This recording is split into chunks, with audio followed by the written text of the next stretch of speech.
Good morning India. सुबह के 7 बज चुके हैं और मैं अजिता जैन आपके साथ हाजिर हूं ताजा तरीन और पॉजिटिव खबरों का फुल डोज लेकर। अगले आधे घंटे में देश और प्रदेश से जुड़ी तमाम अच्छी खबरें हम आपको दिखाने वाले हैं। हम आपको ये भी बताएंगे कि शास्त्र के हिसाब से आज आप ऐसा क्या करें जिससे आपका दिन शुभ हो, चाहे आप व्यवसायी हो, नौकरी पेशा हो या फिर पढ़ाई करते हो। बड़े ज्योतिषाचार्य से शुभ मुहूर्त जानेंगे। इसके साथ ही आपकी जिंदगी से जुड़ी कुछ खास टिप्स भी देंगे जो आपके लिए बेहद फायदेमंद साबित हो सकती हैं। आपको यह भी बताएंगे कि इतिहास के लिहाज से आज का दिन क्यों महत्वपूर्ण है। दीपावली से पहले देवभूमि को प्रधानमंत्री मोदी का गिफ्ट, वंदे भारत ट्रेन को दिखाएंगे आज हरी झंडी। सीएम मनोहर लाल आज वंदे भारत ट्रेन में चंडीगढ़ से अंबाला तक की यात्रा करेंगे। उधर आदमपुर उपचुनाव को लेकर प्रत्याशियों ने भी अपनी पूरी ताकत झोंक दी है। और सबसे खास आज करवा चौथ का त्योहार है। महिलाएं अपने पति की लंबी उम्र की कामना के लिए रखती हैं व्रत। हिजाब बैन मामले में सुप्रीम कोर्ट आज अपना फैसला सुना सकता है।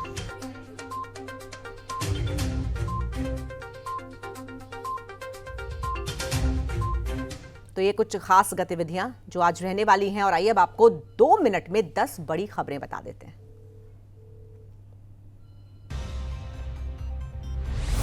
प्रधानमंत्री नरेंद्र मोदी आज हिमाचल प्रदेश के ऊना और चंबा के दौरे पर रहेंगे। दीपावली से पहले यहां के लोगों को प्रधानमंत्री मोदी करोड़ों रुपए के विकास परियोजनाओं की सौगात देंगे। आपको बता दें 10 दिन के अंदर प्रधानमंत्री मोदी का ये हिमाचल का दूसरा दौरा है।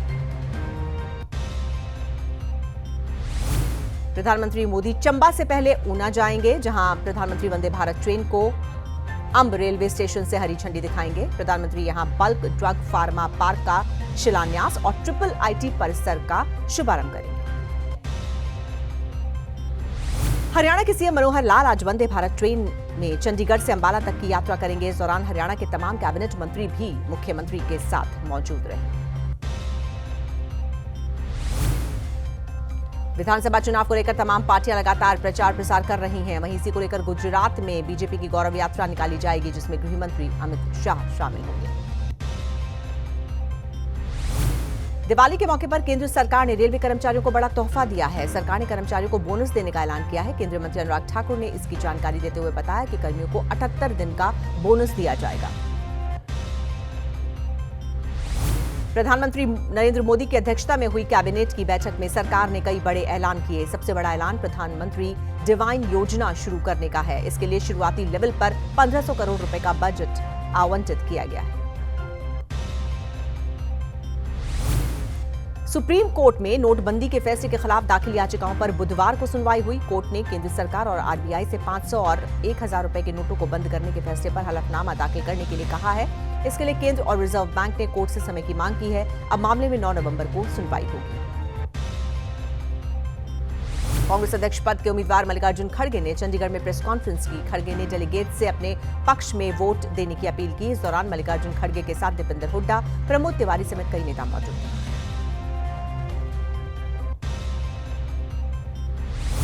आदमपुर उपचुनाव को लेकर बीजेपी ने स्टार प्रचारकों की सूची जारी कर दी है। स्टार प्रचारकों की सूची में हरियाणा के मुख्यमंत्री मनोहर लाल, प्रदेश अध्यक्ष ओम प्रकाश धनखड़ और बीजेपी के कई सांसदों समेत कुल 35 नेताओं के नाम हैं।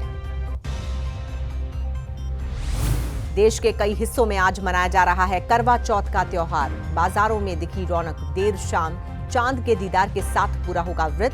पति की लंबी उम्र के लिए रखा जाता है।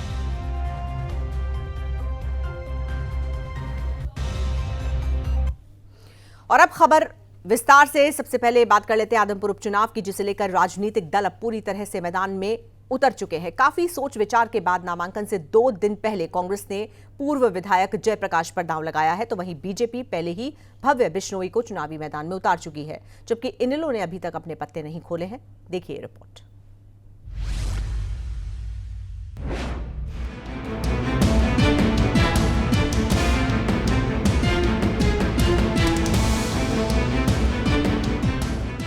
आदमपुर का किला फतह करने के लिए सभी राजनीतिक दलों ने अपनी तैयारियां तेज कर दी हैं। रोहतक में बीजेपी प्रदेश अध्यक्ष ओपी धनखड़ की अध्यक्षता में प्रदेश प्रभारियों की बैठक हुई, जिसमें चुनाव पर मंथन किया गया। हाँ, कांग्रेस में कई कठिनाइयां हैं, उस नाते से सोच रहे थे जल्दी प्रत्याशी उनका आए, लेकिन कांग्रेस की दलीय कठिनाइयां बहुत बढ़ गई हैं। हम उनके राष्ट्रीय नेतृत्व से लेकर यहाँ तक उसको देखते हैं, क्योंकि राष्ट्रीय अध्यक्ष वाला भी कई दिन तक बड़ा जो है वो पूरे देश के सामने जो नज़ारे पेश हुए वो नहीं होने लायक थे। मतलब कांग्रेस उनको अच्छे से मैनेज नहीं कर पाई। तो वहीं कांग्रेस ने भी अपनी कमर कस ली है और उपचुनाव के लिए स्टार प्रचारकों की लिस्ट जारी कर दी है, जिसमें प्रदेश कांग्रेस अध्यक्ष उदय भान, विधायक दल के नेता चौधरी भूपेंद्र सिंह हुड्डा, कुमारी शैलजा, दीपेंद्र सिंह हुड्डा, रणदीप सुरजेवाला, कैप्टन अजय सिंह यादव, किरण चौधरी समेत चारों कार्यकारी अध्यक्ष को चुनाव में प्रचार का जिम्मा सौंपा गया है। कांग्रेस का हाईकमांड है, मतलब एक वो प्रोसीजर होता है, वो है 1-2 दिन में आ जाएगा। 14 तारीख को लास्ट नॉमिनेशन है, इससे पहले होगा। बहुत है, मतलब 30-40 आदमी होते हैं स्टाफ का, कोई एक तरफ बीजेपी और कांग्रेस उपचुनाव को लेकर मंथन में जुटे हैं, तो वहीं दूसरी ओर जेजेपी संसदीय बोर्ड की दूसरे दिन दिल्ली में बैठक हुई। हालांकि इस बैठक को लेकर पहले तरह तरह के कयास लगाए जा रहे थे, लेकिन प्रदेश के मुखिया सीएम मनोहर लाल स्पष्ट कर चुके हैं कि भव्य बिश्नोई बीजेपी जेजेपी का संयुक्त उम्मीदवार है और कहीं कोई कंफ्यूजन नहीं है। अभी पार्टी के नाते से कोई ऐसी योजना वहाँ बनी नहीं है। जब ये चुनाव का उभार होगा, अभी तो स्थानीय तौर पर कुछ लोग अपने अपने तरीके से फोटो लगाते हैं, उन्होंने अपने प्रचार को किया हुआ है, लेकिन हमारी दोनों पार्टियों के साझा रूप में एक चुनाव की जो रणनीति बनेगी उसमें से आगे बढ़ेंगे और मिल करके चुनाव लड़ेंगे। चुनावी मौसम है, लिहाजा राजनीतिक दलों में मंथन भी जारी है, लेकिन आदमपुर का किला कौन फतह करेगा, इसका फैसला जनता को करना है। चंडीगढ़ से रवि चंदेल और रोहतक से दीपक भारद्वाज, सूर्या समाचार के लिए।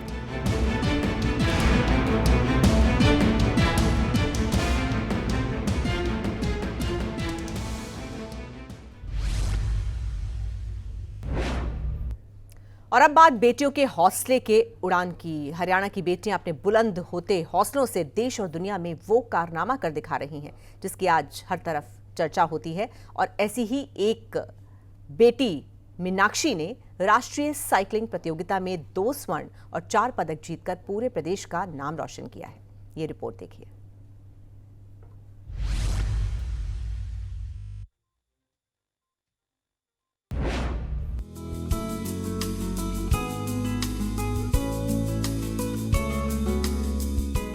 देश और दुनिया में खेल चाहे कोई भी हो, मौका चाहे जैसा भी हो, डंका हरियाणा के खिलाड़ियों का ही बजता है। झज्जर की बेटी मीनाक्षी ने राष्ट्रीय साइकिलिंग चैंपियनशिप में 2 गोल्ड मेडल समेत 4 पदक अपने नाम किए हैं। मैं 2020 से national cycling of excellence new Delhi में ट्रेनिंग करती हूँ। मैंने अभी अगस्त 2022 में हुई कॉमनवेल्थ गेम्स में भी पार्टिसिपेट किया था, जिसमें कंपटीशन के दौरान मेरा क्रैश हो गया था, बट मैंने अपनी ट्रेनिंग रेगुलर रखते हुए अभी चल रहे 36 नेशनल गेम्स में 2 गोल्ड और 2 सिल्वर मेडल हासिल किए हैं। हालांकि मीनाक्षी की सफलता ऐसे ही नहीं है, इसके पीछे सालों की कड़ी मेहनत है। और एक समय तो ऐसा भी आया था जब साल 2022 में आयोजित कॉमनवेल्थ गेम्स में साइकिलिंग प्रतियोगिता के समय उनकी साइकिल क्रैश हो गई थी, जिसमें मीनाक्षी को गंभीर चोट लगी थी। लेकिन मीनाक्षी ने अपने हौसलों को टूटने नहीं दिया।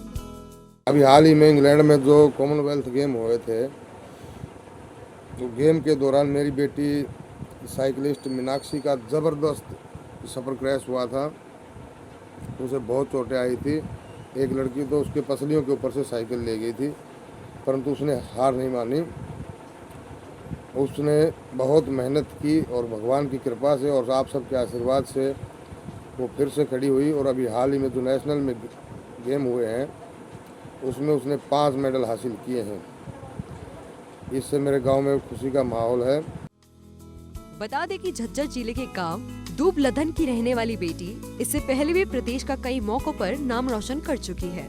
जून 2022 में आयोजित एशियन चैंपियनशिप में मीनाक्षी ने ब्रॉन्ज मेडल जीता था। मीनाक्षी केंद्रीय खेल मंत्री अनुराग ठाकुर से अपनी इस उपलब्धि के लिए सम्मानित हो चुकी है। झज्जर से प्रदीप धनकर, सूर्य समाचार।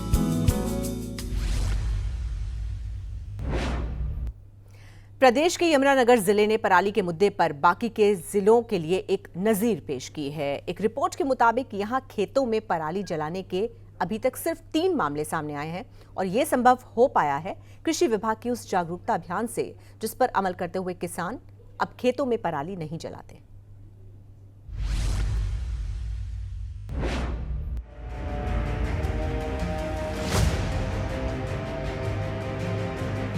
प्रदेश में इस समय धान कटाई का काम जारी।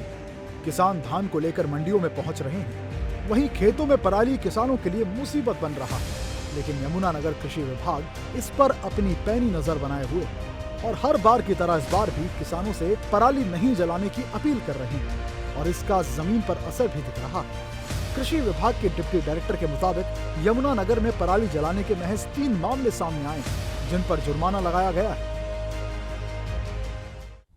सर, यमुनानगर में कितने केसेस आए हैं जो पराली जलाने को लेकर किसानों के? अभी तक 3 केसेस आए हैं। क्या कुछ जुर्माना लगाया गया है?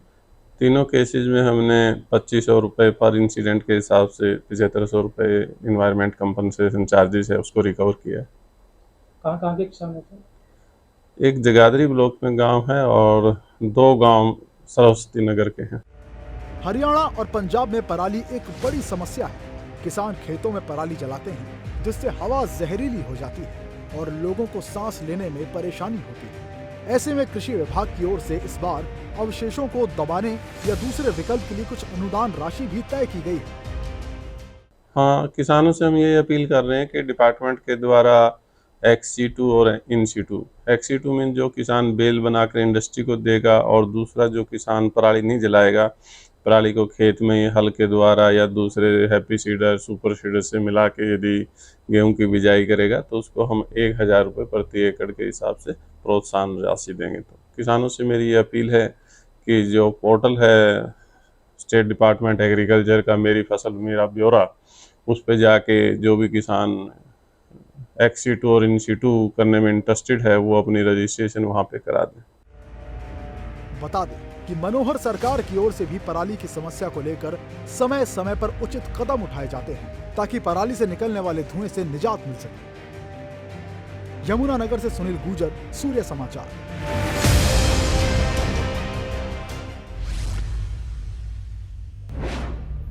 और ये खबर भी यमुनानगर से है, जहां बिलासपुर में आयोजित होने वाली कपाल मोचन मेले की तैयारियां तेज हो गई हैं। तीनों सरोवरों में साफ सफाई का काम जोरों पर है। ऐसी संभावना जताई जा रही है कि इस बार करीब 10 लाख श्रद्धालु मेले में पहुंचेंगे।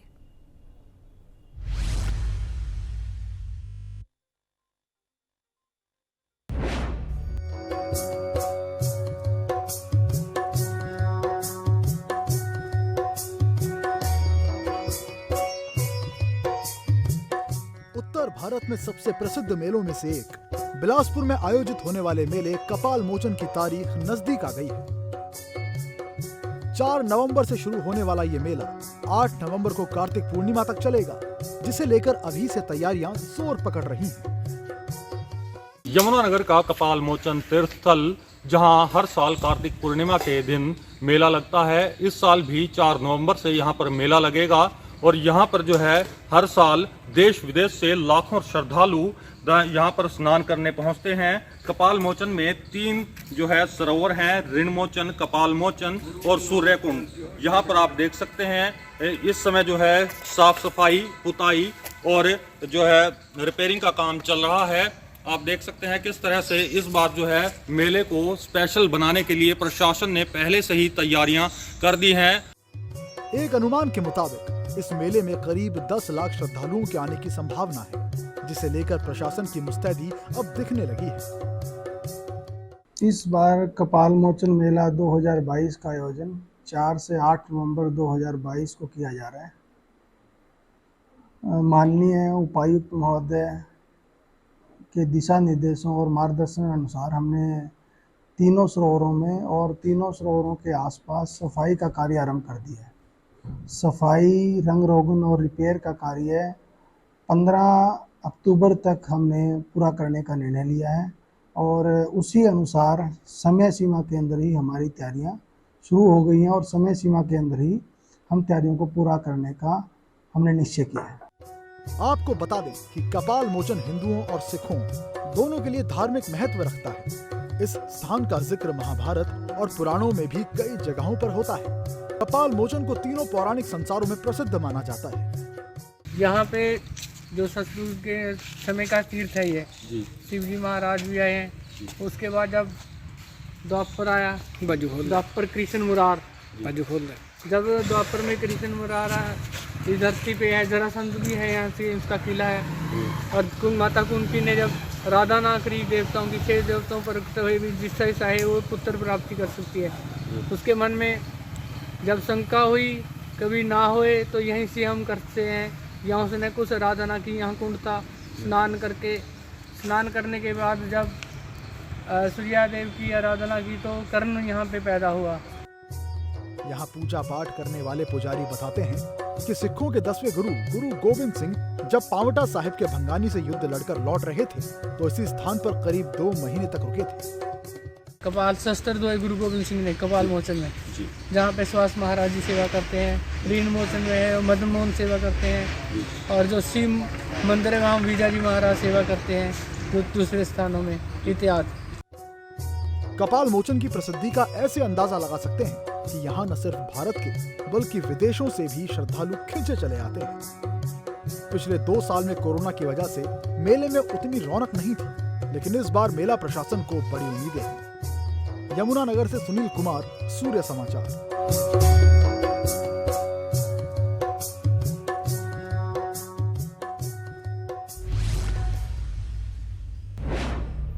और बात कर लेते हैं एक बार फिर आदमपुर उपचुनाव की। काफी सोच विचार के बाद नामांकन से 2 दिन पहले कांग्रेस ने पूर्व विधायक जयप्रकाश पर दांव लगा दिया है। वहीं भारतीय जनता पार्टी पहले ही भव्य बिश्नोई को चुनावी मैदान में उतार चुकी है, जबकि इनेलो ने अभी तक अपने पत्ते नहीं खोले हैं। ये रिपोर्ट देखिए।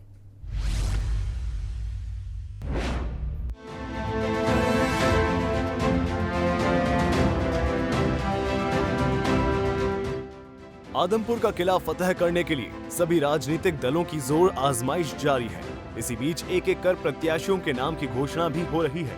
कांग्रेस ने इस रण में पूर्व विधायक और कद्दावर नेता जयप्रकाश को योद्धा बनाकर उतारा है। यानी अब आदमपुर की जंग असल मायने में जयप्रकाश और भव्य बिश्नोई के बीच रह गई है। ऐसे में पहले आपको दोनों नेताओं के सियासी सफर के बारे में बताते हैं। जयप्रकाश हिसार से सांसद रह चुके हैं, केंद्रीय मंत्री का पद भी संभाल चुके हैं, कलायत से निर्दलीय विधायक रहे हैं, लेकिन साल 2019 में चुनाव हार गए थे। जयप्रकाश को भूपेंद्र सिंह हुड्डा का बेहद करीबी माना जाता है। वहीं भव्य बिश्नोई का सियासी सफर उतना लंबा तो नहीं है, लेकिन इस सीट पर बिश्नोई परिवार का दशकों से कब्जा है और यहीं भव्य बिश्नोई दूसरे उम्मीदवार के सामने मजबूत करता है।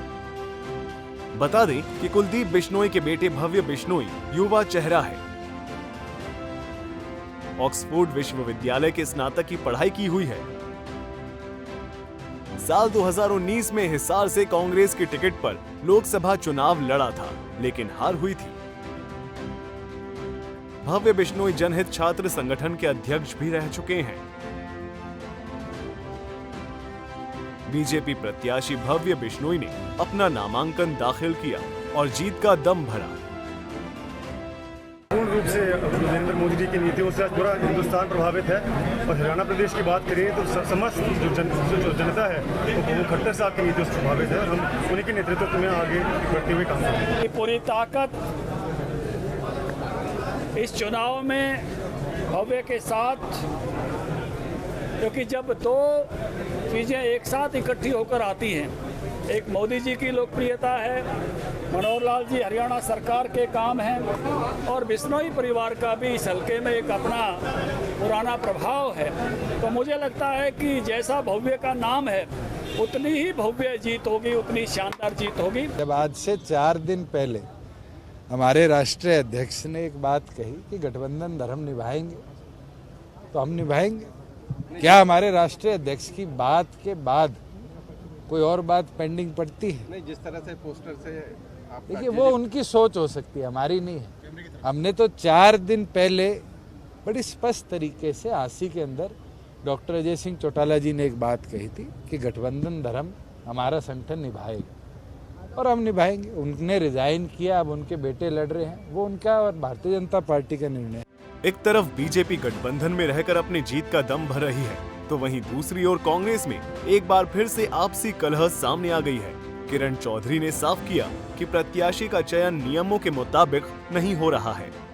चयन प्रक्रिया जिसका तरीका होता है कांग्रेस पार्टी का, वो तरीका तो इस बार अपनाया नहीं गया है। और जो AICC के अंदर मीटिंग बुलाई जाती है, मीटिंग के जरिए जो है सब सीनियर नेता इकट्ठे होते हैं, पूरे आवेदन आते हैं, उन आवेदनों के ऊपर चर्चा होती है ये कि भाई कौन सा सही है, कौन सा नहीं है, किसकी कौन विनेबिलिटी है, ये सारी चर्चाएं होती हैं जैसे पार्टी अपने प्रक्रिया के अंदर जो है चयन प्रक्रिया के अंदर करती है। वो इस बारी वो तो हो ही नहीं है, तो हमें तो मालूम नहीं है इस बात का कि क्या हो रहा है और क्या नहीं हो रहा है। हमारे से कोई भी नेता से पूछा नहीं गया है। वहीं इस चुनाव में आम आदमी पार्टी और इनेलो भी मैदान में है, लेकिन इनेलो की ओर से अभी किसी चेहरे को सामने नहीं लाया गया है, जबकि आम आदमी पार्टी से सत्येंद्र सिंह ने नामांकन किया है।